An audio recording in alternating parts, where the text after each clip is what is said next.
Bien, ahí estaría grabando. Perfecto. Ahora sí, ¿todos me escuchan bien? Bueno, Sí, perfecto. A ver, primero que nada, muchas gracias por asistir a este tercer encuentro del minicurso sobre la teoría de la explotación y su crítica. En este encuentro lo que vamos a hacer es explorar otras dimensiones, digamos, del concepto de explotación.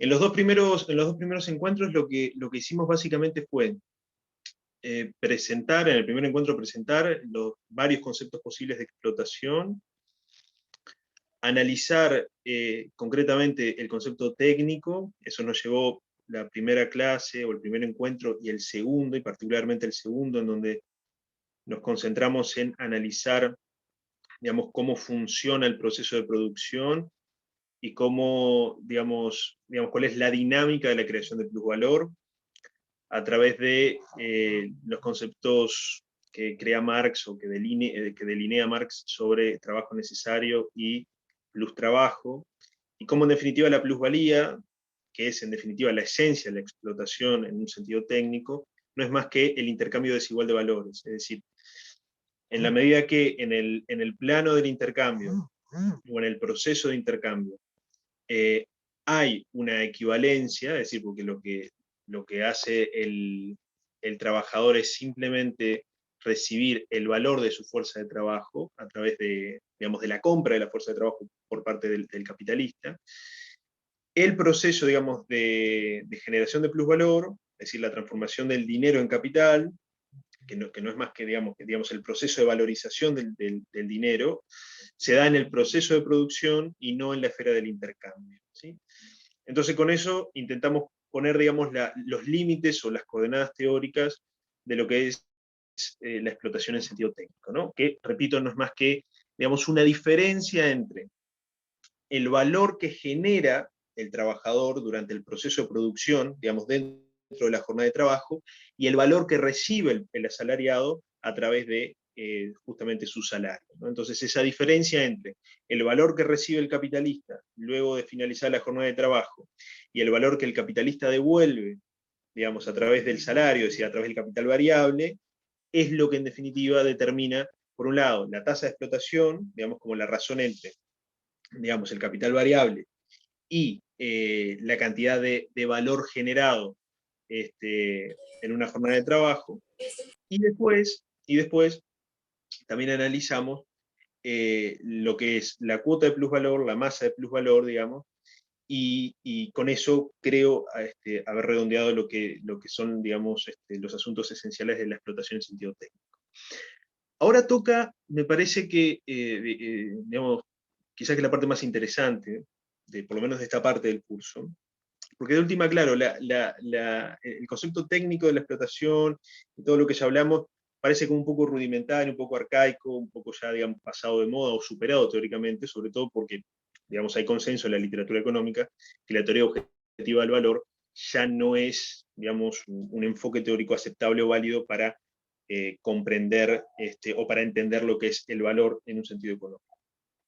Pero yo entiendo que quedan otras dimensiones de la crítica marxista al capitalismo desde la explotación, digamos, porque no debemos olvidar que la explotación es, digamos, uno de los pilares de la crítica marxista al capitalismo, si no es el gran pilar, ¿sí?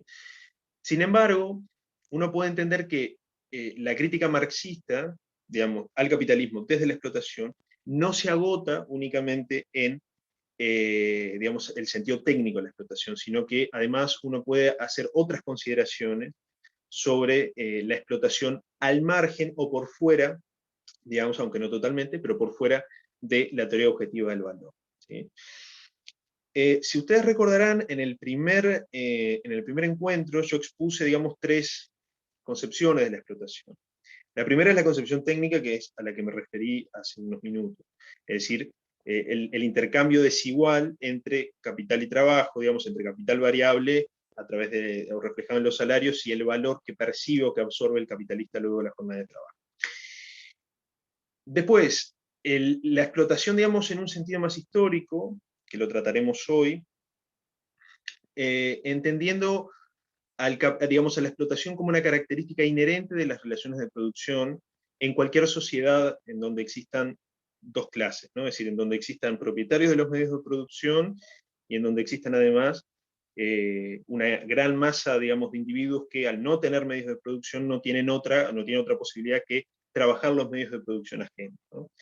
Obviamente que el modo de producción determinará, digamos, las particularidades de esas relaciones entre la clase dominante, la clase propietaria, o poseedora, si se quiere, de los medios de producción, y la clase que no posee ningún tipo de medio de producción. Pero en definitiva, la explotación es un rasgo inherente a cualquier sociedad de clase, ¿no? Eso un poco Marx lo explica bastante bien en lo que son los Grundrisse, ¿no? Es decir, en los borradores del Capital. En esta clase, concretamente, nos centraremos más que nada en las consideraciones históricas que hace Marx sobre el origen del capitalismo, sobre todo en el capítulo 24 del Capital, particularmente en el capítulo 24 del Capital, en donde él desarrolla lo que él llama la acumulación originaria, ¿no? Es decir, toda su teoría del desarrollo histórico del capitalismo.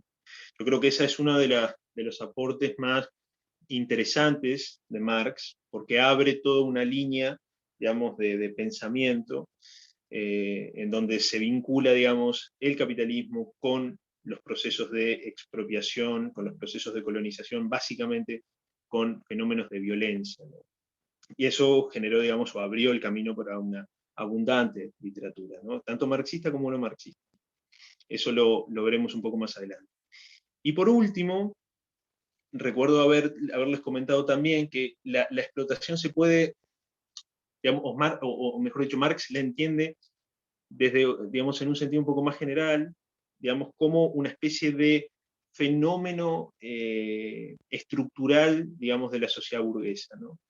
En donde el interés privado y la atomización de los individuos lleva a que, digamos, la ideología burguesa vea a los individuos, o al otro, digamos, a los terceros, como instrumentos para la consecución, digamos, para la realización o para la obtención de los fines o de los intereses individuales o privados, ¿sí? Eso también lo trataremos hoy. Pero me gustaría comenzar, digamos, con algunas consideraciones, digamos, básicamente morales de la teoría de la explotación, y plantear, digamos, lo siguiente.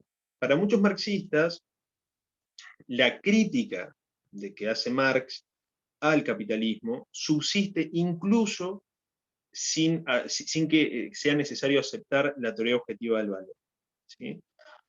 ¿Por qué? Porque ellos lo que ven es que, digamos, el problema con el capitalismo,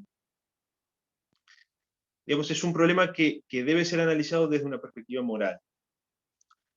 Entonces, muchos marxistas entienden, digamos, que lo que en su momento en el encuentro primero llamábamos el argumento marxista tradicional, es decir, digamos, la concepción técnica de la explotación, digamos, tenía ciertos problemas o ciertos déficits, y que por lo tanto, incluso si se derriba la teoría objetiva del valor, la crítica marxista al capitalismo, en términos, digamos, de condena de la explotación o a la explotación, subsiste igualmente, ¿sí? ¿Por qué? Porque ellos entienden que el capitalismo funciona de una manera inmoral, ¿no? Entonces hay críticas o hay cuestionamientos morales que van más allá de los argumentos meramente técnicos que recoge el argumento marxista tradicional. Entonces, ingresar en este terreno no es nada fácil, porque nos obliga a considerar, digamos, las relaciones existentes entre el marxismo, o el pensamiento de Marx, mejor dicho, y la moral, o el concepto de moral, o las reglas morales, o los principios morales. Entonces yo aquí, digamos, me gustaría distinguir dos planos del problema. Por un lado, digamos, lo que es la moral para Marx, ¿sí? Es decir, qué concepción tenía Marx de la moral, digamos, como fenómeno.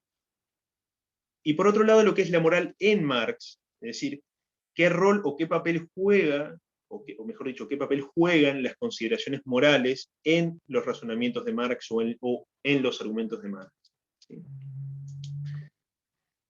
Entonces, primeramente, digamos, la moral para Marx, o mejor dicho, el rol que juega la moral en, digamos, en el edificio teórico del marxismo, no puede ser entendido si no consideramos o si no comprendemos qué entendía Marx por naturaleza humana. Es decir, para Marx, digamos, la naturaleza humana determina, o mejor dicho, está determinada por una serie de factores objetivos, ¿sí? En parte al menos, que vienen determinados a su vez por ciertas necesidades que son inherentes al ser humano como tal. Es decir, hay un plano de necesidades objetivas que todo ser humano tiene en cualquier momento y en cualquier periodo de la historia, y que eso determina las actitudes, las actividades, digamos, de los seres humanos. ¿Bien? Por otro lado, digamos, el bienestar humano, en parte, o si se quiere, en un punto mínimo, está determinado por esas necesidades biológicas básicas, pero que además tenemos, digamos, la incidencia del desarrollo histórico, digamos, o del paso del tiempo, que también en Marx es relevante para comprender cuáles son esas necesidades humanas y cómo, en definitiva, la naturaleza humana puede llegar a cambiar en función de las circunstancias históricas concretas, ¿no? Entonces, por un lado, hay un núcleo mínimo y básico y duro, digamos, de la naturaleza humana, que está determinada por básicamente las funciones o las necesidades básicas del ser. Pero además, digamos, esa sería un poco la concepción naturalista de Marx, digamos, de este tema. Pero además, hay una dimensión histórica, digamos, en donde la naturaleza humana se desarrolla y a su vez las necesidades humanas también están influidas por, digamos, variables de tipo histórico, ¿no? Es decir, las necesidades humanas, si bien en parte están determinadas por la naturaleza humana y por esas necesidades básicas, por otro lado, también están determinadas por determinados factores contingentes o históricos. Pero lo que Marx sí entiende es que el trabajo, digamos, es un factor necesario y determinante, digamos, de la naturaleza humana. Es decir, el ser humano es, digamos, un homo laboris, si se quiere, por definición, ¿sí? El ser humano siempre ha trabajado, y el crecimiento histórico, digamos, de las capacidades productivas de la humanidad es lo que en definitiva determina el curso de la historia, ¿no? Y esto no es menor, porque uno muchas veces se queda, digamos, con la idea marxista de que la historia es la lucha de clases, digamos, o la historia humana es la historia de la lucha de clases, pero en definitiva, el trasfondo de la lucha de clases no es más que, digamos, el desarrollo de las capacidades productivas del ser humano, o, dicho de otra manera, digamos, los procesos de producción y de reproducción de las condiciones materiales de los seres humanos. ¿Sí? Entonces, ese es el trasfondo, porque, digamos, para Marx la lucha de clases no es una lucha ni ideológica, ni tampoco es una lucha política, sino que es básicamente, si se quiere, una lucha de tipo económico. Porque, digamos, el campo de batalla, digamos, para seguir, digamos, con las metáforas bélicas, es lo que Marx llama, digamos, la infraestructura, ¿sí? Es decir, son las relaciones de producción. Entonces, la lucha entre las clases sociales no es más que la lucha entre los propietarios de los medios de producción y, por un lado, y por otro lado, aquellos que trabajan en los medios de producción ajenos, ¿no? Entonces, esto determina que, en cierto sentido, el desarrollo de las capacidades productivas de la humanidad es, digamos, el telón de fondo de la lucha de clases y, por lo tanto, del motor de la historia. Entonces, Marx ve que, digamos, el progreso de la historia, o el avance de la historia, no es más que el avance de la capacidad productiva de la humanidad. Y esto es así porque Marx obviamente que entendía que digamos, los modos de producción se suceden a nivel histórico en pos de la mayor eficiencia y de la mayor productividad.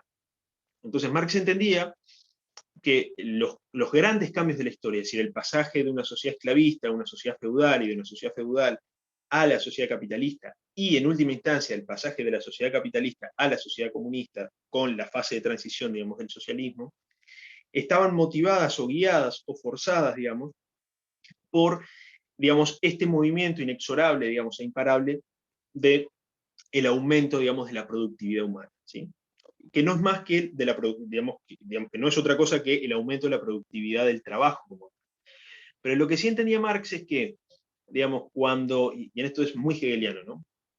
Cuando, digamos, los modos de producción existentes en un momento determinado, o digamos, o el estado de las relaciones de producción, son insuficientes, digamos, para dar respuesta a ese avance inexorable, digamos, de la productividad, es necesario hacer una revolución y un cambio en los modos de producción, ¿sí? Entonces, cuando el modo de producción feudal fue insuficiente, digamos, para satisfacer esas demandas de productividad, bueno, fue que vino la revolución burguesa y el surgimiento del capitalismo. Lo mismo pasará, según Marx, con el capitalismo. Es decir, el capitalismo genera una productividad tal, y eso Marx, tanto Marx como Engels lo alaban en el manifiesto comunista, ¿no? Es decir, cuando ellos hacen como una especie de oda a la burguesía, ¿no? Cuando ellos hablan de las proezas de la clase burguesa, lo que construyeron, que no se comparan con las catedrales medievales, en fin.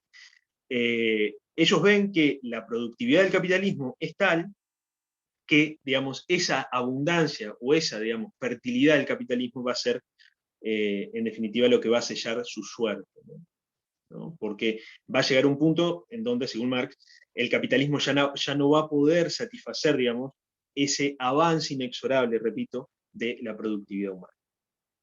Y por lo tanto, el capitalismo será superado por una sociedad comunista, ¿no? Es decir, una sociedad sin clases en donde la riqueza, básicamente, si bien Marx esto no lo expresa de una manera tan clara, pero la idea es que en una sociedad comunista la productividad y digamos, el carácter creativo del trabajo, de la fuerza de trabajo, va a ser tal que no va a ser necesario, digamos, o que digamos, no va a ser necesaria una estructura de clases, ¿no? Porque va a ser digamos, tanta la productividad que todos vamos a poder, todo individuo va a poder tener lo suficiente para poder desarrollarse de una manera libre, ¿no?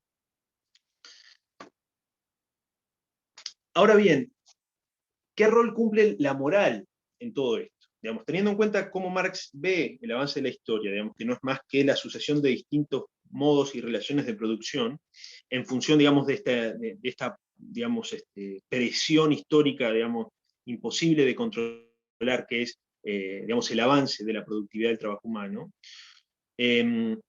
Marx entiende que la moral, como tal, cumple simplemente una función, digamos, conservadora, ¿no? Y para comprender esto hay que, digamos, ir, digamos, a la visión más esquemática, digamos, de la teoría sociológica marxista, digamos, que es esa especie de pirámide construida entre, digamos, o con la infraestructura, digamos, como base, digamos, las relaciones de producción, los modos de producción, digamos, en fin, digamos, todas las relaciones de producción y de reproducción, digamos, del mundo material.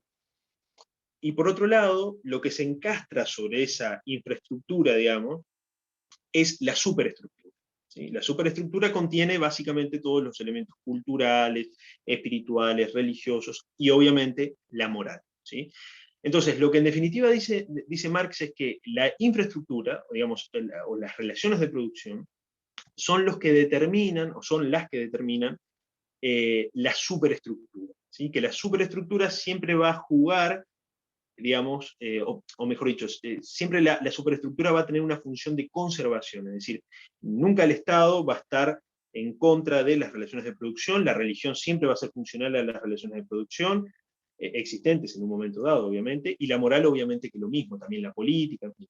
Entonces, esta visión que muchos critican o cuestionan, y yo creo que con mucha razón, como determinista, es lo que marca la concepción de la moral para Marx. Es decir, la moral no es algo ahistórico, ¿no? Sino que no solo que es histórica, sino que además es funcional a, repito, los modos y las relaciones de producción existentes en un momento determinado, ¿no? Entonces, eliminadas las relaciones de producción capitalista, la moral burguesa no va a tener ningún tipo de lugar o no va a tener ningún tipo de funcionalidad en una sociedad, digamos, revolucionaria o en una sociedad comunista, ¿sí? Es más, para Marx, en una sociedad comunista, en una sociedad sin clases, la moral como tal no tendría razón de ser o ni siquiera existiría, porque al no haber relaciones de clase, al no haber relaciones de producción, y por lo tanto al no haber infraestructura, tampoco habría superestructura. Es decir, no habría ni moral, ni religión, ni moral, ni Estado, perdón, ni política, sino que simplemente lo que tendremos, según Marx, en una sociedad comunista, son individuos que se adueñan, digamos, de su propio trabajo y no trabajan para terceros, digamos. Es decir, no habría tampoco en una sociedad comunista explotación. Y esto se explica por la razón, por la sencilla razón de que al no haber clases sociales no puede existir explotación. Entonces, este es un punto interesante porque para Marx la moral burguesa no puede ser utilizada, esto lo vamos a ver ahora, no puede ser utilizada para criticar al capitalismo, ¿no? Entonces, esto explica, digamos, las coordenadas en las que se mueve Marx respecto a la moral, pero no respecto a su concepción de la moral, sino a qué uso le da él, o mejor dicho, qué relevancia le da él a la moral en sus escritos, ¿no? Entonces, lo que sí podemos tener claro es que si uno lee, por ejemplo, las páginas del Capital y las páginas más críticas o más duras de Marx contra el capitalismo, no vamos a ver, digamos, un uso del lenguaje moral, es decir, del lenguaje prescriptivo. Esto es una de las características de la crítica de Marx al capitalismo. Es decir, Marx no habla en términos ni de justicia, ni de deber, ni de derechos de los trabajadores, ni de obligaciones de los burgueses, ni de deberes, ni de bueno o malo. Es decir, Marx, justamente, digamos, esa aversión que tenía él a expresar sus juicios en términos morales, determina un poco las coordenadas en las que incide la moral en el planteamiento de Marx. Entonces, por eso es complicado analizar a la explotación en términos morales. Obviamente que muchos marxistas y muchos autores no marxistas lo han intentado hacer, yo creo que con algo de éxito, pero lo cierto es que, digamos, los textos originarios de Marx, es decir, las fuentes primarias, no brindan demasiadas pistas o demasiados elementos para poder constituir una crítica moral, digamos, al capitalismo en clave marxista. Entonces, para Marx el capitalismo es malo, en el sentido que no es deseable, por lo tanto hay razones suficientes para su modificación y para su eliminación, pero no es moralmente malo, y esta diferencia no es menor. Algunos autores, como por ejemplo Wood, Alan Wood, entienden que la crítica de Marx al capitalismo es realizada desde una batería de bienes no morales, dice él. Y él cuando habla de bienes no morales, por ejemplo, él se refiere a la libertad, como la entiende Marx, es decir, la libertad en lo que hoy podríamos llamar la libertad en sentido positivo, es decir, el poseer un conjunto de condiciones materiales y objetivas suficientes para poder realizar tus fines, o que un individuo pueda realizar sus fines y su voluntad. Por ejemplo, Marx critica el capitalismo también por las condiciones de pobreza, de sumisión en la que se encuentra la clase, o en la que se encuentra la clase proletaria. También, digamos, hasta si se quiere, desde una lógica de la productividad, ¿no? Es decir, que el capitalismo, si bien tiene digamos, una productividad nunca antes visto, o las relaciones de producción capitalista han generado una productividad nunca antes vista en la historia, Marx también puede hacer consideraciones o críticas desde el punto de vista de cómo se distribuye, digamos, esa productividad, ¿no? También otras críticas que hace Marx al capitalismo parten desde la desigual distribución de los medios de producción, pero no desigual en un sentido tampoco moral, sino simplemente una constatación empírica, es decir, porque hay pocos que concentran todos los medios de producción y muchos que no tienen ninguno. Entonces, para Wood, la crítica que hace Marx concluye que el capitalismo es malo, es decir, que el capitalismo no es deseable y que por lo tanto hay razones suficientes para su eliminación o derrocamiento, pero la crítica no la formula en términos ni de derecho ni de justicia. Y esto yo creo que es así, por lo menos en una primera lectura, porque para Marx, digamos, las relaciones de intercambio entre el capitalista como poseedor digamos, de dinero y el trabajador como poseedor únicamente de fuerza de trabajo, para Marx, y esto creo que ya lo comenté en la clase anterior, respeta las leyes del intercambio, es decir, o la regla de equivalencia en el intercambio, porque el capitalista lo que hace es darle o pagarle al trabajador el equivalente, digamos, monetario, en términos de salario, del valor de su fuerza de trabajo, que como ya vimos no es más que el valor de las mercancías necesarias para el mantenimiento y reproducción de la fuerza de trabajo. Entonces, para Marx, el capitalismo genera un intercambio en términos morales y jurídicos justo, porque como vimos la clase pasada, el capitalista se encuentra con, o sea, justo en términos de, digamos, de la moralidad burguesa y del derecho burgués, ¿no? Porque el capitalista se encuentra con un trabajador libre, él no coacciona al trabajador, digamos, como podía suceder en un régimen de producción esclavista o feudal, no lo coacciona, sino que se lo encuentra en el mercado, digamos, en el mercado de mercancías libre, digamos, dispuesto a vender su fuerza de trabajo a través de una relación jurídica. ¿Sí? Entonces, para Marx, el capitalismo funciona a través de el relacionamiento de dos tipos de poseedores de mercancías, como ya vimos en la clase pasada. Es decir, por un lado, el poseedor del dinero, digamos, y de los medios de producción, o sea, del capital constante, y por otro lado, el poseedor de la fuerza de trabajo. Entonces, desde un punto de vista tanto moral como jurídico, en principio, uno no puede objetar nada desde el punto de vista moral ni desde el punto de vista jurídico a esa relación de intercambio entre el capitalista y el trabajador, porque está asignada, digamos, o está atravesada esa relación por la libertad tanto del capitalista como la libertad del trabajador. Esto, como vamos a ver, vamos a verlo un poco más adelante, digamos, hay pasajes en el Capital que permiten entender que Marx obviamente no le daba una trascendencia, digamos, a los criterios de moralidad y de legitimidad del capitalismo, digamos, y que por lo tanto para él eran algo absolutamente secundario y había que concentrarse en la descripción, digamos, del proceso de producción, que ahí es donde está en definitiva el meollo del asunto. Bien. Entonces, teniendo en cuenta esto, es posible comprender, digamos, la relación entre moral y explotación desde varios puntos de vista, ¿no?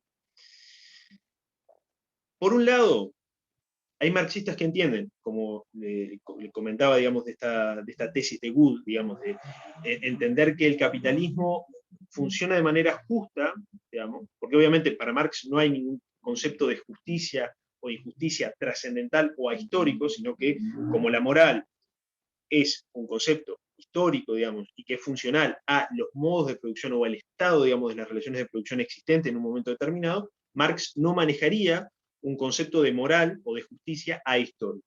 Entonces, digamos, para la tesis del carácter, digamos, justo, pero no deseable de la explotación, digamos, lo que diría es, Marx entiende que desde un punto de vista moral y un punto de vista jurídico no hay ningún tipo de objeción posible a las relaciones de producción ni a las relaciones de intercambio.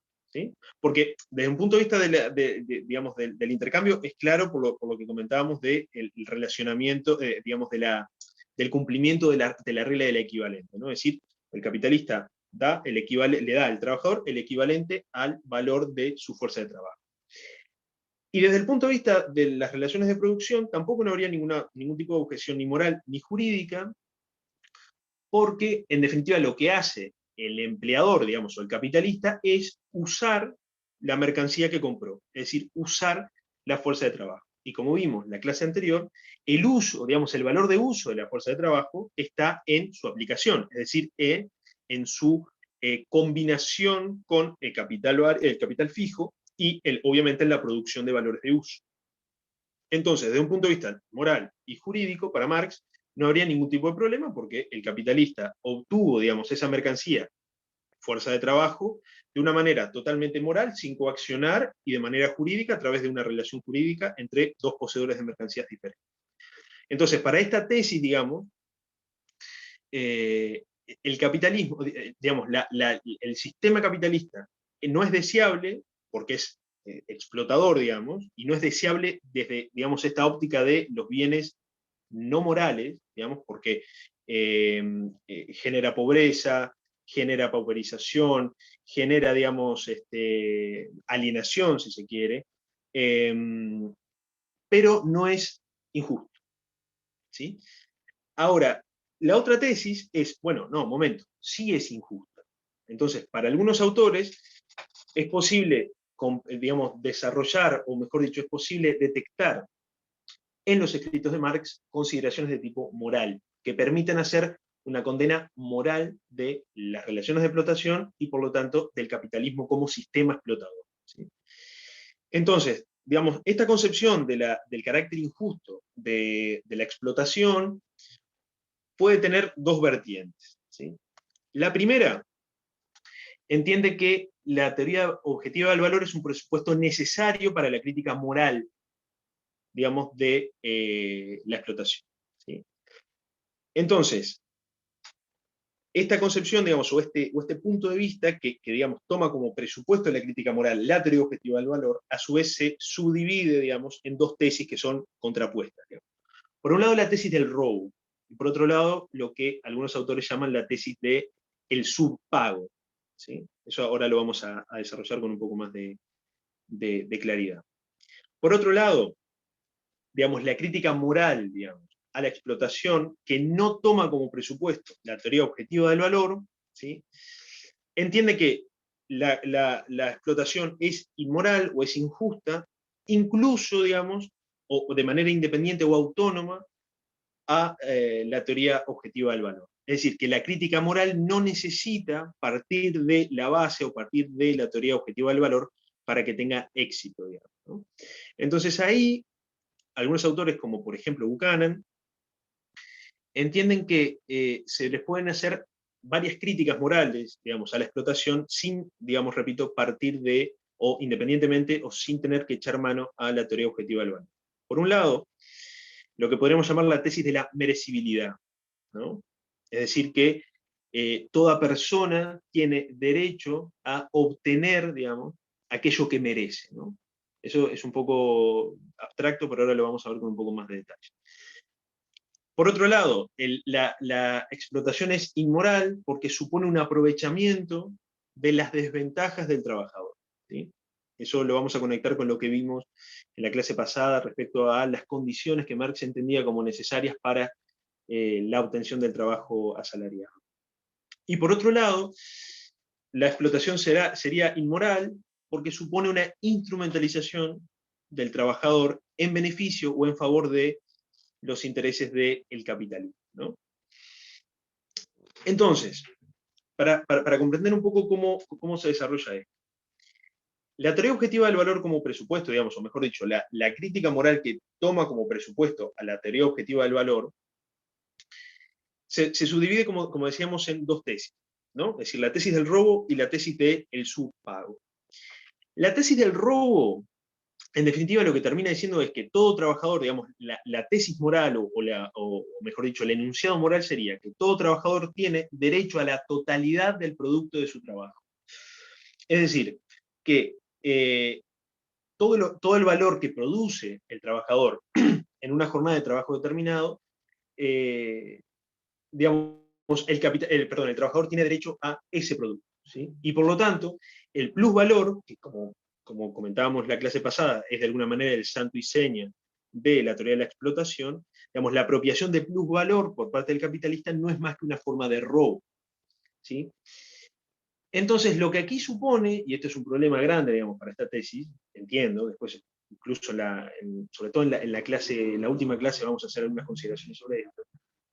Digamos, la tesis del robo supondría una especie de derechos naturales, digamos, de los trabajadores a el producto de su trabajo. Y esto no es menor porque, en definitiva, desde un punto de vista estrictamente moral y jurídico, digamos, en los términos marxistas, como les comentaba, el capitalista tiene derecho a la totalidad del producto, porque el problema para Marx no sería en principio un problema ni moral ni jurídico, ¿sí? ¿Por qué? Porque el capitalista obtuvo de manera libre, legítima, justa, jurídica, la fuerza de trabajo, la mercancía fuerza de trabajo, que tiene la particularidad especialísima de que a su vez no solo contiene valor, sino que a su vez es la única mercancía que produce valor.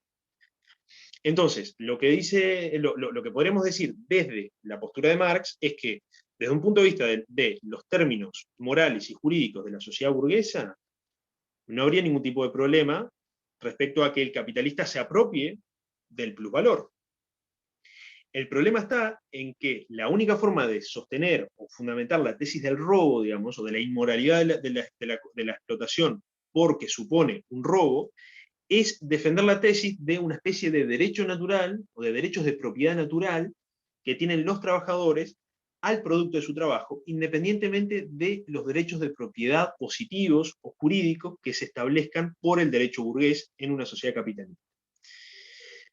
Entonces, esto es un problema. Yo no he encontrado una justificación que sea acorde o coherente con el marxismo, porque en definitiva, si entendemos que tanto el derecho como la moral son productos históricos, suponer que los trabajadores tienen un derecho de propiedad natural al producto de su trabajo supondría contradecir una tesis fundamental del marxismo, que es el carácter histórico, contingente y relativo de tanto las relaciones de propiedad como del carácter justo o injusto o inmoral o moral de determinadas acciones. Entonces, entiendo que para la tesis del robo, suponer la existencia de derechos naturales, digamos, de los trabajadores, derechos de propiedad natural o de tipo natural de los trabajadores a el producto de su trabajo, supondría una negación, digamos, de este carácter contingente o histórico de tanto las relaciones de propiedad como del derecho en su totalidad y de la moralidad también. Entonces, la única forma de fundamentar, digamos, la tesis del robo sería, repito, sostener que existen derechos naturales de tipo ahistórico o transhistórico, que eso colide, digamos, con las bases mismas del marxismo como tal. La tesis del subpago, digamos, viene a responder un problema que es básicamente un problema, aunque les parezca mentira, un problema impositivo, digamos. ¿Por qué? Porque la teoría del robo, lo que en definitiva, digamos, al final del día viene a decirnos es que el trabajador tiene el derecho a todo lo que produce. Entonces se generó en su momento, digamos, dentro de los marxistas el problema de los impuestos, digamos, a las ganancias de las empresas o a las ganancias de los capitalistas con fines de tipo igualitario, digamos. Básicamente aquí el problema es si el estado de bienestar supone o no, digamos, una violación, digamos, del principio de apropiación del producto de su trabajo por parte de los trabajadores. Es decir, si los trabajadores tienen derecho a la totalidad de lo que producen, cualquier impuesto sobre el producto del trabajo, por más que tenga fines igualitarios y hasta compartibles en primera fase por un socialista o por un marxista, esos impuestos no son, digamos, serían también injustos o también serían una forma de robo, porque en definitiva robarle a un ladrón no deja de ser inmoral. Entonces, la tesis, digamos, del robo sería incompatible con cualquier estado de bienestar, digamos, desde un punto de vista marxista, un poco, digamos, duro, si se quiere. Entonces, la teoría del subpago lo que viene a decir es que los trabajadores no es que tengan un derecho a la totalidad del producto de su trabajo, sino que por el contrario, los capitalistas no tienen ningún título moral para pagarles a los trabajadores una suma menor al valor que ellos generaron. La diferencia no es menor, porque mientras que la tesis del robo pone un conjunto de derechos morales muy fuertes en los trabajadores, la tesis del subpago, digamos, lo que hace es constatar o afirmar o describir que los capitalistas no tienen ningún derecho a pagarle a los trabajadores, digamos, por debajo del valor que ellos produjeron. Y la razón de esta carencia, según estos autores, o según quienes defienden esta tesis, es que como el capitalista absorbe, o mejor dicho, usa la fuerza de trabajo de una manera no consentida en los hechos, no tendría ningún tipo de justificación moral para, repito, pagar menos del valor que él recibió.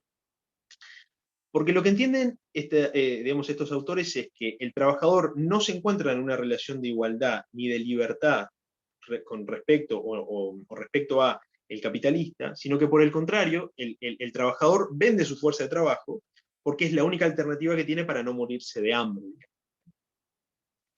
Entonces, teniendo en cuenta esto, los teóricos, digamos, de la tesis del subpago te dicen, bueno, como el capitalista no obtuvo la fuerza de trabajo de una manera moral, porque se aprovechó, digamos, de las desventajas o la desventaja en la que se encuentra el trabajador, no tiene ningún título moral, digamos, o no tiene ninguna justificación moral para retener, digamos, la totalidad de lo que produjeron los trabajadores, y además tampoco tiene ningún tipo de título moral o de derecho moral para pagarle por debajo, digamos, para pagarle a los trabajadores por debajo de lo que, digamos, por debajo del valor que ellos le otorgaron o le dieron al capitalismo.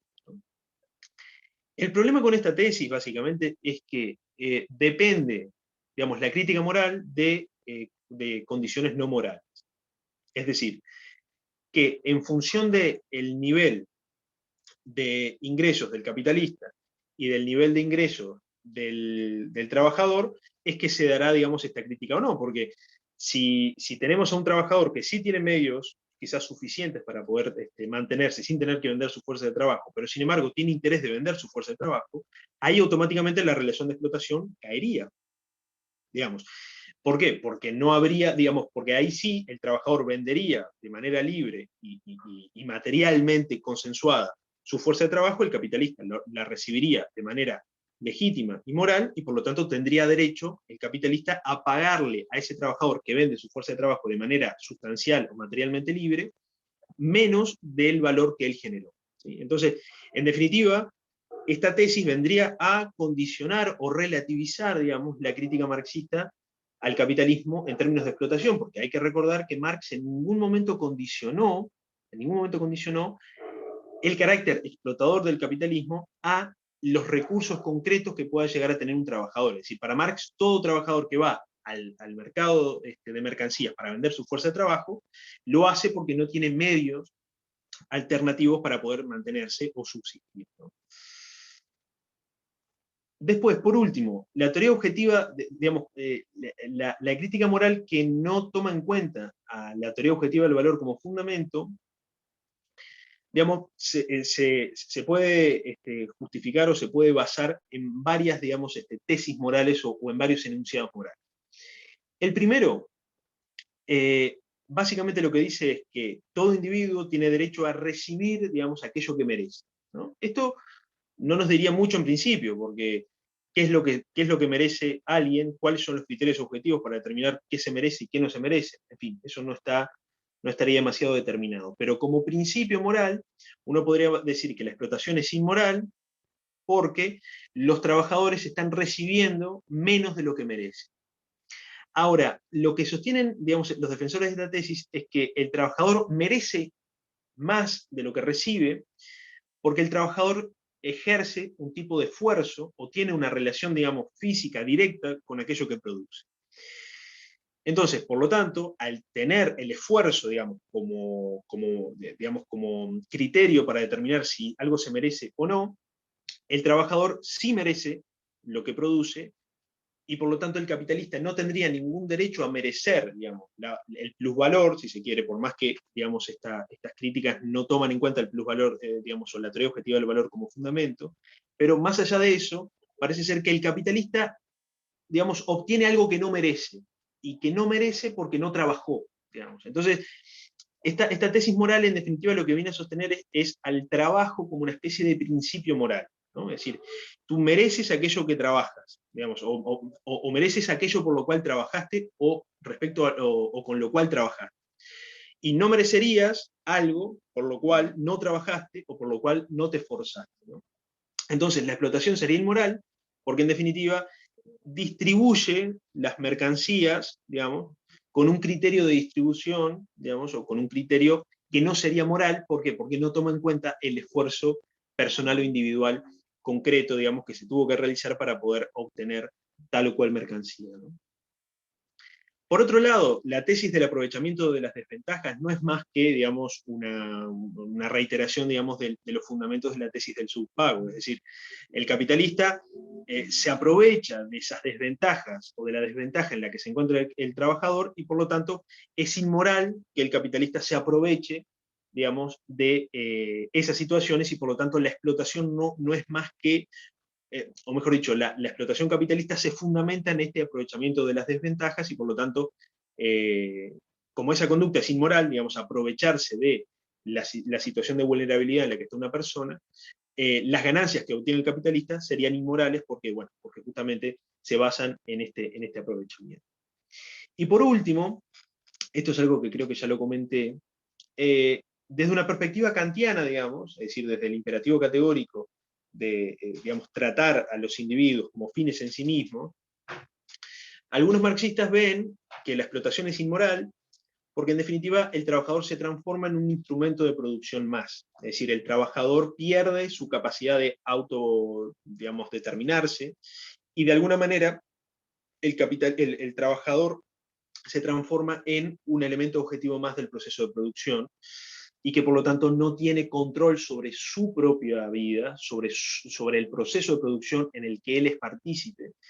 Y por lo tanto, digamos, esta tesis de la instrumentalización del asalariado se encuentra muy relacionada con la tesis de la alienación en Marx, ¿no? Es decir, lo que comentamos en la clase primera, es decir, tanto la alienación respecto al producto como la alienación respecto al proceso de producción, ¿no?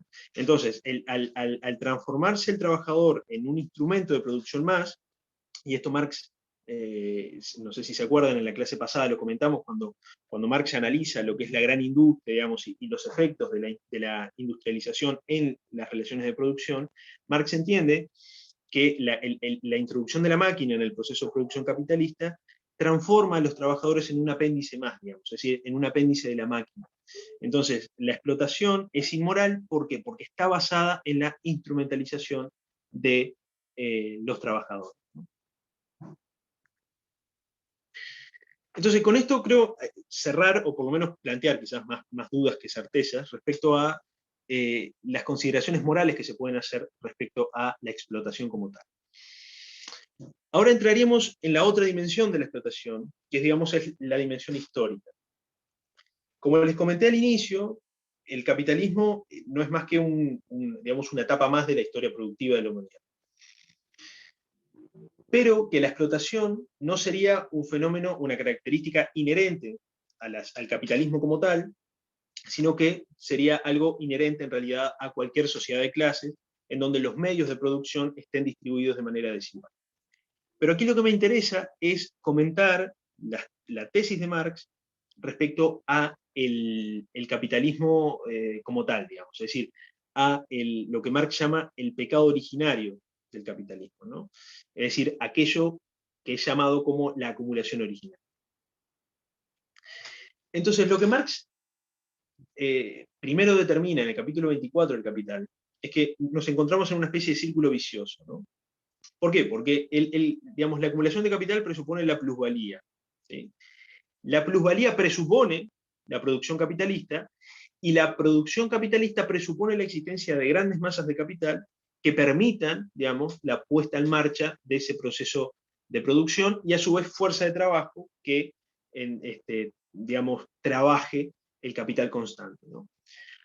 Ahora, la acumulación, digamos, de capital no es la consecuencia del proceso de producción capitalista. ¿Por qué? Porque la acumulación de capital presupone el proceso de producción capitalista. Entonces, hay un punto, o debería haber un punto, en donde el capital se haya acumulado, se haya generado sin un modo de producción capitalista, es decir, antes del modo de producción capitalista. Entonces, esto es lo que Marx llama, digamos, la acumulación originaria, que, digamos, de una manera metafórica, viene a cumplir la misma función que el pecado original, digamos, en la teología bíblica, ¿no? Es decir, es como el punto de arranque, digamos, es como el punto de inicio del capitalismo, ¿no? Entonces aquí Marx, digamos, esto es un pasaje transcripto de manera literal, digamos, del Capital, ¿no? Dice: de ese pecado original, comenta Marx, arranca la pobreza de las grandes masas, que todavía hoy, a pesar de todo su trabajo, no tienen nada que vender más que a sí mismos, y la riqueza de unos pocos que aumenta continuamente, aunque hace mucho que dejaron de trabajar. Entonces, este pecado original es lo que en definitiva, digamos, la acumulación originaria es lo que en definitiva determina la desigualdad en la distribución de los medios de producción actuales, ¿no? Es decir, no es algo necesario, digamos, sino que es producto de ciertas circunstancias históricas, ¿no? Y continúa Marx: como ya se sabe, en la historia real desempeñan un gran papel en la conquista, en la esclavización, el robo y el asesinato, en una palabra, la violencia.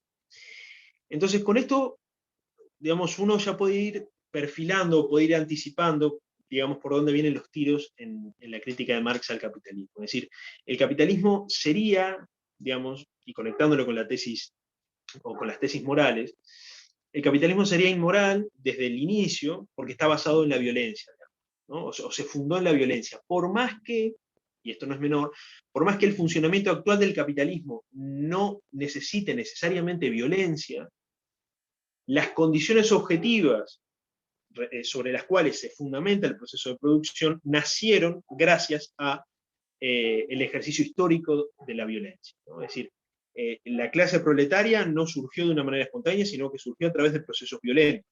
Y la acumulación de capital, de manera originaria, no surgió de manera espontánea o voluntaria, digamos, sino que también surgió de manera violenta, ¿no? Entonces, Marx, y esto obviamente lo voy a resumir muy brevemente, en el capítulo 24 hace todo un análisis histórico de, por un lado, la expropiación, digamos, de básicamente el derrumbe del régimen feudal, ¿no? Digamos, la expropiación de la tierra, digamos, y de los agricultores, digamos, que trabajaban bajo un régimen feudal, caracterizado por la propiedad comunal, por la existencia de clanes, o la existencia de una comunidad como tal. Lo que dice Marx es que el primer paso que dio el capitalismo, por lo menos en Inglaterra, es la eliminación de la propiedad comunal, de las zonas de uso común o de uso conjunto, y el cercamiento, digamos, de esas zonas, ¿no? Es decir, básicamente la eliminación digamos, de la estructura jurídica de la tierra en un régimen feudal, ¿no?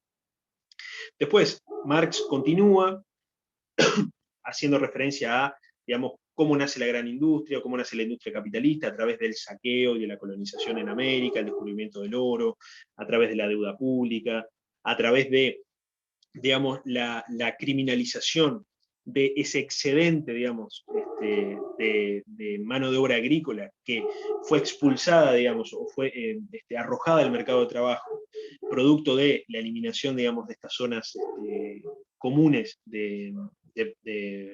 digamos, de propiedad de la tierra, ¿no? Propias de un régimen feudal. Entonces, lo que entiende Marx es que la eliminación del régimen feudal de producción arrojó una cantidad de mano de obra libre, digamos, a las ciudades que fueron, digamos, aprovechadas por los capitalistas para producir, obviamente, mercancía. Entonces, lo que dice Marx es que la transformación de esclavos y de siervos en trabajadores asalariados es, en el fondo, un cambio meramente formal, ¿no? Y que digamos, el capitalismo, digamos, o mejor dicho, la acumulación originaria de capital, no es más que la expropiación del trabajo privado, es decir, o del trabajo personal, que no es otra cosa que la eliminación del trabajador individual, es decir, del agricultor que trabaja la tierra o del maestro artesano que trabaja un determinado producto. Es decir, lo que hace, digamos, los procesos violentos que supone la acumulación originaria del capital, lo que se traducen en definitiva en la expropiación, digamos, del producto, o mejor dicho, de la relación directa entre trabajador y producto, ¿no? Entonces ahora la relación entre trabajador y producto va a estar mediada por el capital, ¿sí? Pero esa mediación no fue espontánea ni fue voluntaria. Entonces, Marx incide en esto, o mejor dicho, insiste en esto, respecto al carácter violento de esa intervención. Es decir, el capital se metió entre el productor y su producto de una manera violenta, ¿no? Es decir, de una manera no consensuada. Entonces, dice Marx, que la propiedad privada, fruto del propio trabajo, es desplazada por la propiedad privada capitalista, basada en la explotación del trabajo ajeno por formalmente libre. Y esto no es menor. Entonces, en definitiva, la explotación capitalista es el producto de un proceso histórico marcado por la violencia, es decir, por la expropiación del trabajo personal, ¿no? Es decir, la eliminación de la figura del trabajador a domicilio, del trabajador artesanal, del agricultor que trabaja directamente la tierra. Y sobre esto me gustaría leerles un pasaje del Capital, donde creo que queda bastante claro esto. Ya se lo encuentro. Dice, dice Marx sobre esto, en el punto 7, digamos, del capítulo 24, cuando habla sobre la tendencia histórica de la acumulación capitalista. Dice, ¿a qué se reduce la acumulación originaria del capital? Es decir, su génesis histórica. Mientras no es transformación directa de esclavos y siervos de la gleba en obreros asalariados, esto es, mero cambio formal, la acumulación originaria significa solamente expropiación de los productores directos, es decir, la disolución de la propiedad privada basada en el trabajo personal. La propiedad privada, por oposición a la propiedad social colectiva, solo existe donde los medios de trabajo y las condiciones externas del mismo pertenecen a personas privadas. Pero según que estos particulares sean trabajadores o no trabajadores, la propiedad privada tiene también un carácter distinto. Los infinitos matices que presentan a primera vista solo reflejan las situaciones intermedias que yacen entre estos dos extremos. La propiedad privada del trabajador sobre sus medios de producción es la base de la pequeña industria, y esta es una condición necesaria para el desarrollo de la producción social y de la libre individualidad del propio trabajador. Cierto, este modo de producción existe también dentro de la esclavitud, la servidumbre de la gleba y otras relaciones de dependencia. Mas solo florece cuando despliega toda su energía, y solo adquiere la forma clásica adecuada allí donde el trabajador es el libre propietario privado de sus condiciones de trabajo manejadas por él. El campesino lo es del suelo que cultiva, el artesano del instrumento que maneja, como un virtuoso.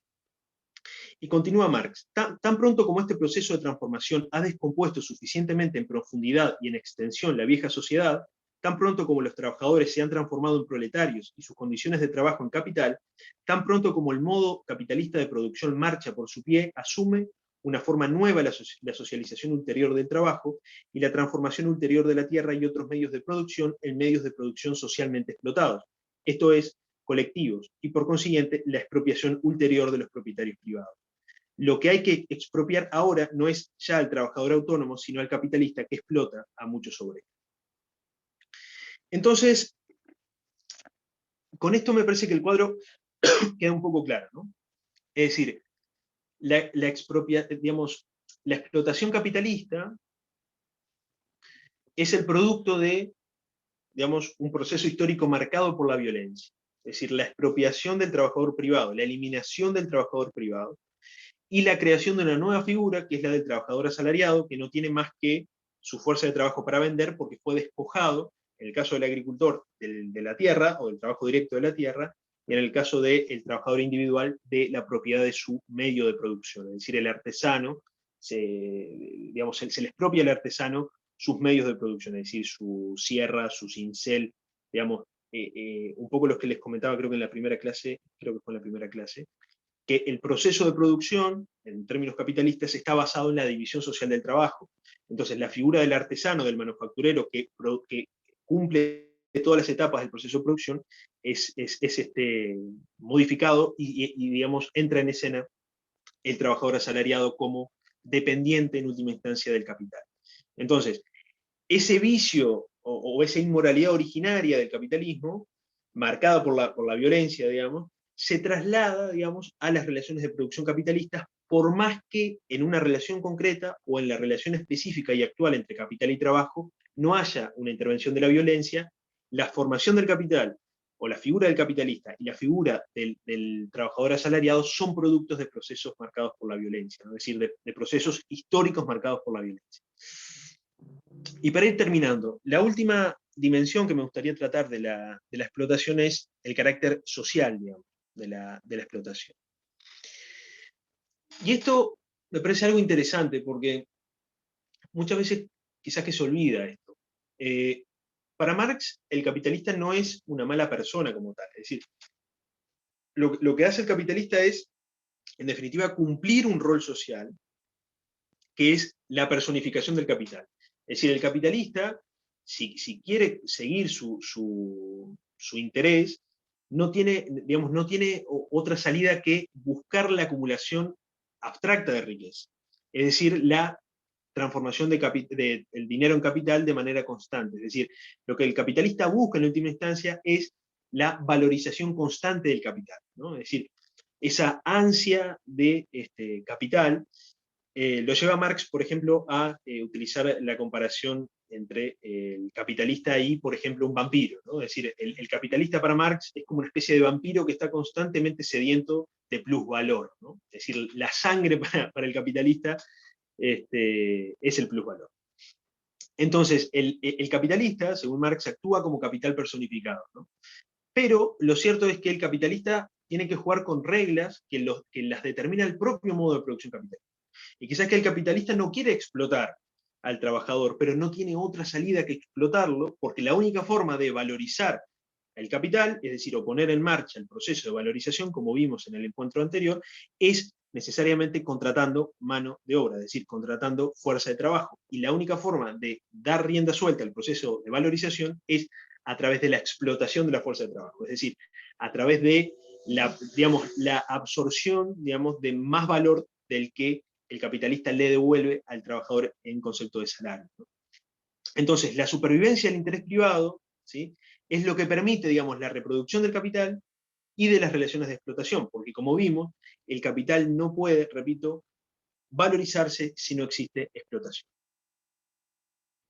Entonces, y esto se los comenté en la clase del primer encuentro, digamos, sobre todo en la ideología alemana, Marx entiende que, digamos, la ideología burguesa no puede pensar más allá de el carácter usable o no usable, digamos, de las cosas y también de las personas. Es decir, si algo es vendible, al burgués le interesa. Si algo no es vendible, el burgués no tiene ningún tipo de interés.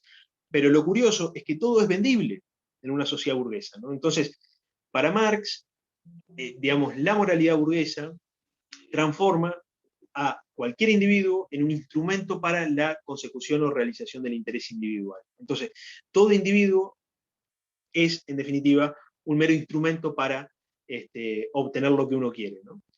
Entonces, la explotación digamos, que sufren los trabajadores o la clase proletaria no es más que una manifestación específica, digamos, de una característica más general y estructural de la sociedad burguesa. Y lo que dice Marx en la ideología alemana es que también entre los capitalistas existe una relación de explotación, ¿no? Es decir, los burgueses también intentan explotarse entre sí, en el sentido de que para un burgués, el comerciante, digamos, supongamos un burgués industrial, el comerciante que le vende determinadas mercancías también es un instrumento para conseguir su propio interés. Entonces, la explotación de esta concepción más amplia o estructural no se circunscribe únicamente a las relaciones de producción en un sentido estricto, sino a cualquier interacción humana, ¿no? Incluso relaciones de tipo no económico. Entonces, la ideología burguesa parte de la existencia de un individuo atomizado, digamos, y desconectado de su comunidad, y que por lo tanto lo único que rigen las relaciones interhumanas para Marx en las sociedades burguesas no es más que la consecución o la realización del propio interés, ¿sí? Y todo puede ser medible, digamos, en términos de dinero. Por eso, lo que les comentaba en la clase primera, el dinero para Marx no es más que la expresión de esas relaciones de instrumentalización. Si todo puede ser comparado y todo puede ser vendido, todo puede ser en definitiva explotado, ya sea personas como también cosas, ¿no?, o mercancías. Entonces, bueno, con esto terminaríamos el tercer encuentro. Así que bueno, muchas gracias por su atención y quedo abierto a las dudas, interrogantes, preguntas que quieran hacer. Muchas gracias.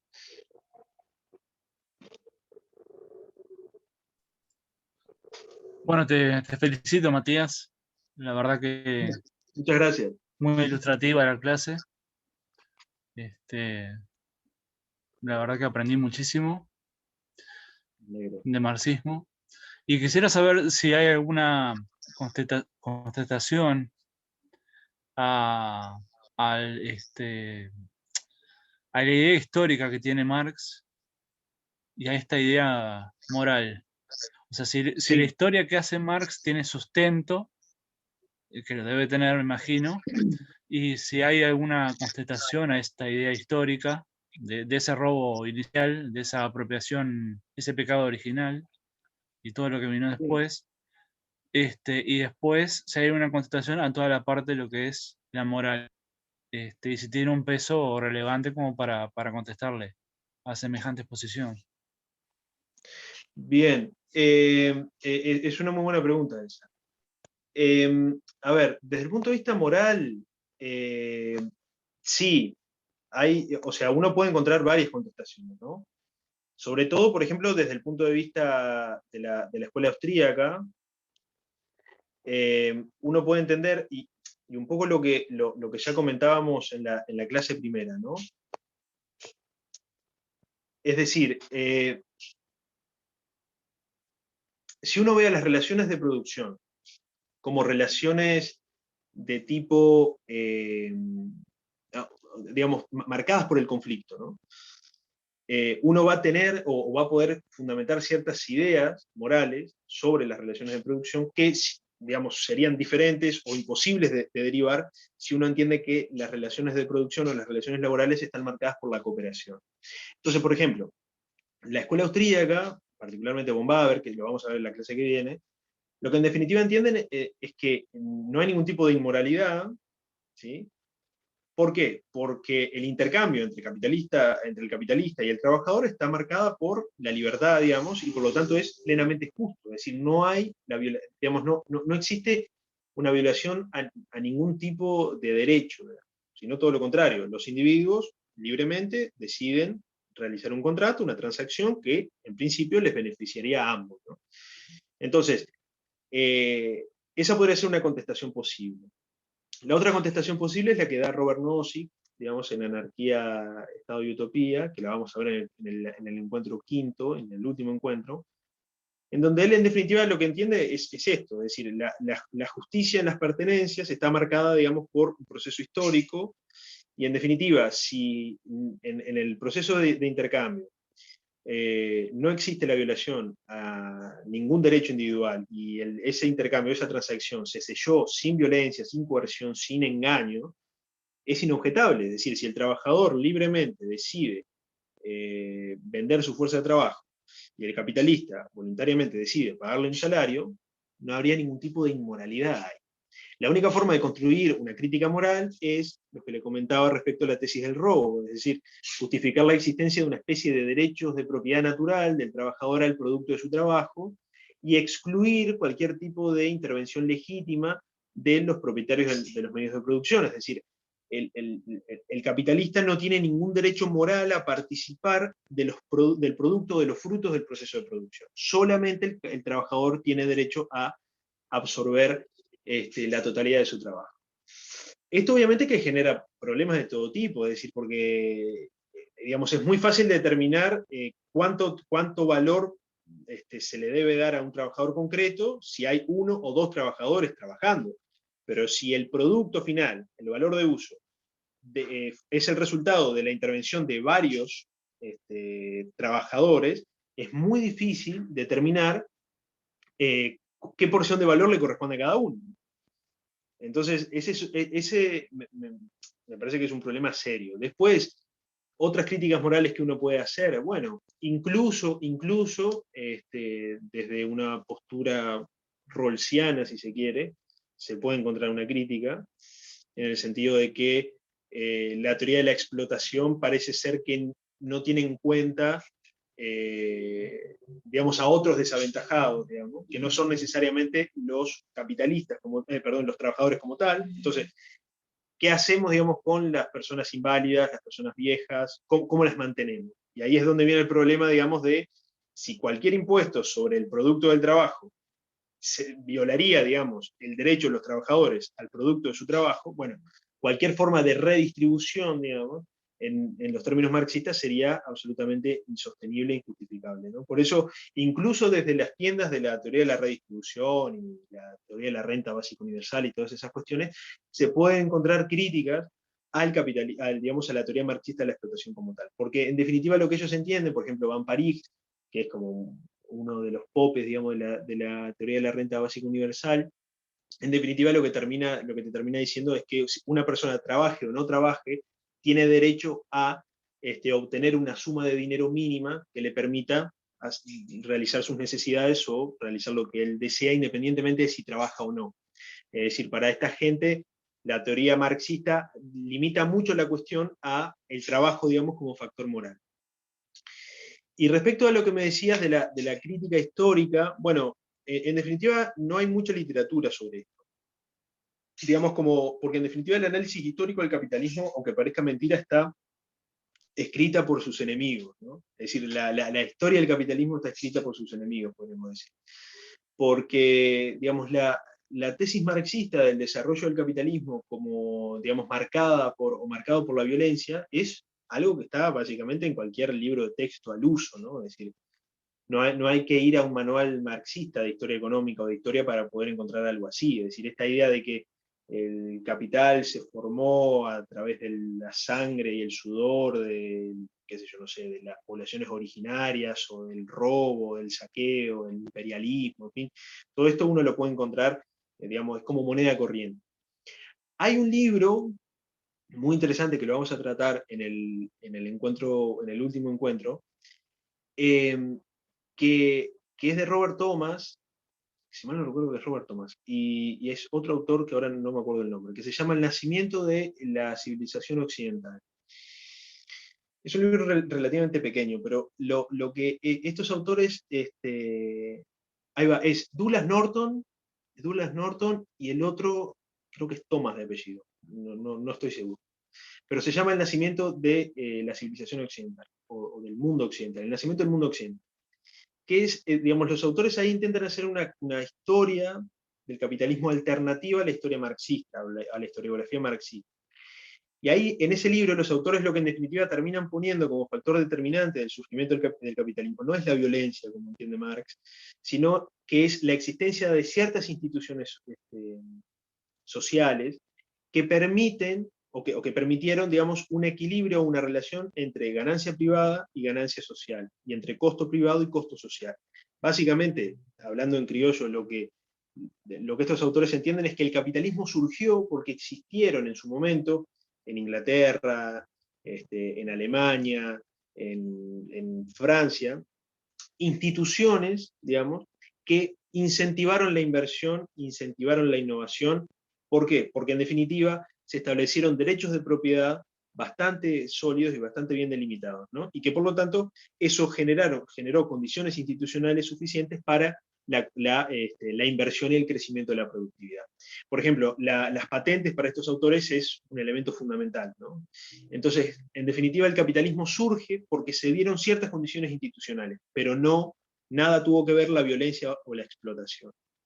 Schumpeter tiene otra crítica muy interesante en un texto que se llama Sobre el imperialismo, si mal no recuerdo, donde Schumpeter lo que termina diciendo es algo obvio, es decir, a ver, momento, la violencia política y la explotación y la dominación no es algo propio del capitalismo, no es algo propio del siglo XIV, es decir, es algo inherente a la historia de la humanidad como tal. Y sin embargo, con saqueos, con violencias, con robos, en la antigüedad no surgió el capitalismo. Entonces, algún tipo de condición diferencial o particular tiene que haber para, digamos, para justificar que, siendo un elemento constante en la historia, como es la violencia, el saqueo, el robo, en fin, en un momento histórico determinado surgió algo particular que es el capitalismo. Entonces, lo que se pregunta Schumpeter es, si la violencia es el origen del capitalismo, ¿por qué no surgió antes? ¿No?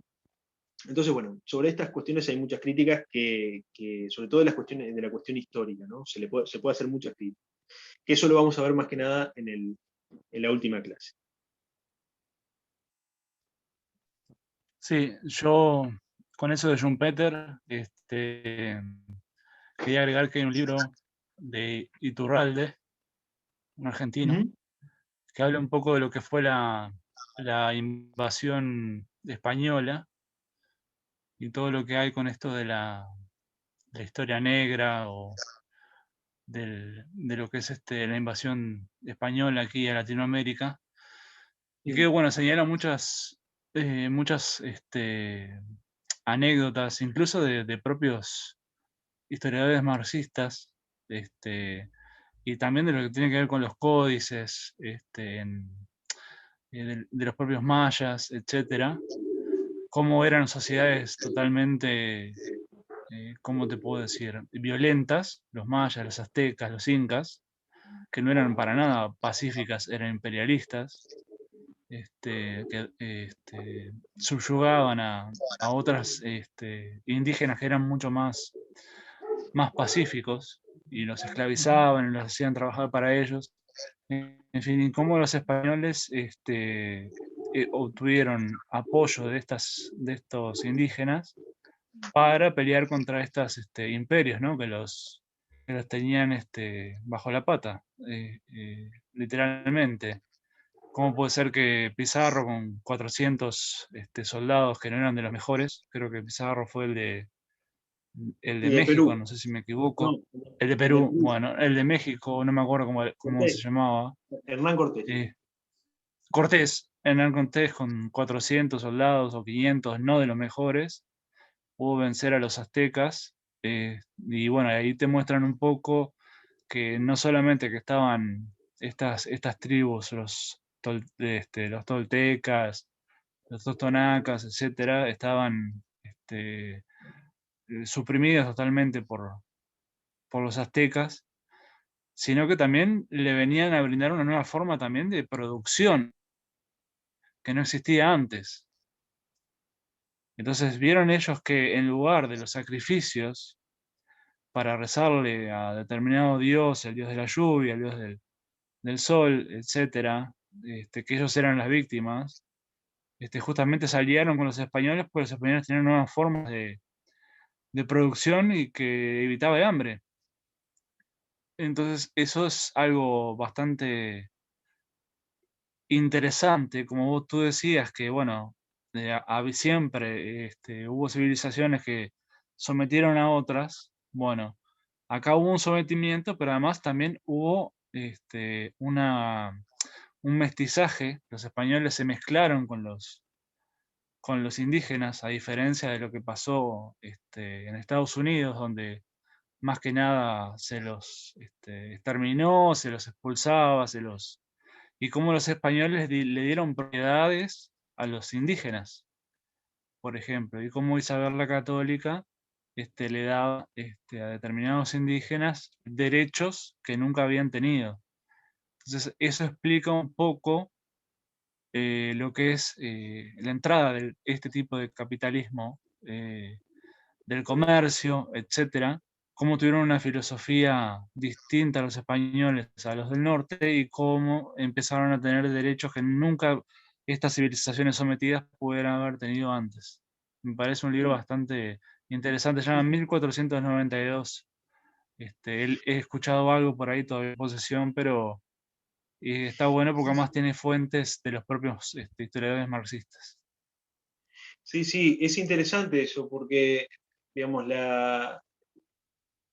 digamos, la colonización europea de América, particularmente española, o sea, el descubrimiento y conquista de América por España, es como un banco de pruebas, ¿no? Sobre esto, porque Marx, digamos, básicamente se basa en los relatos de Bartolomé de las Casas para, digamos, comprender el proceso de colonización y de conquista de América, y desconocía, la verdad, muchísimas de los pormenores, es decir, de las leyes de India, primero las leyes de Burgos, después las leyes de India, el mestizaje y, digamos, la dinámica propia de la sociedad colonial, donde obviamente que había explotación, digamos, o violencia, pero también había una interacción entre los grupos originarios con los criollos que, por ejemplo, digamos, en los procesos de colonización anglosajones no se dio, ¿no? O sea, basta ver cómo trataban, digamos, o cómo funcionaba la sociedad india durante la colonización británica, o cómo trataron los primeros colonos ingleses a las poblaciones iroqueses, cherokee y demás que encontraron en las llanuras de Norteamérica. Entonces, obviamente que Marx tiene una visión, creo que bastante parcial, de lo que es el proceso, digamos, histórico del capitalismo, obviamente marcado por la existencia de las fuentes de su época, ¿no? Tampoco le podemos pedir mucho más, pero que obviamente lo mismo que comentábamos la clase pasada, digamos, Marx tiene un interés claro, que es, en definitiva, trasladar el vicio que él encuentra en la acumulación originaria a los procesos, digamos, a las relaciones actuales de producción capitalista. Entonces, como en el pasado el capitalismo se formó de manera violenta, el capitalismo sigue reproduciendo, digamos, ese vicio hasta la actualidad, ¿no? Entonces ahí viene, digamos, el enganche entre la crítica histórica y la crítica moral, porque no es simplemente descriptivo. Lo que hace Marx no es simplemente describir cómo se formó el capitalismo, sino que lo trae a colación para poder hacerle una crítica al capitalismo actual.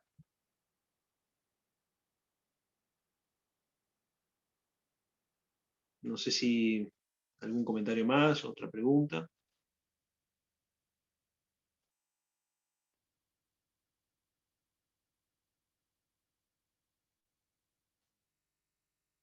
Bueno, si no hay nada más, podemos cerrar por acá.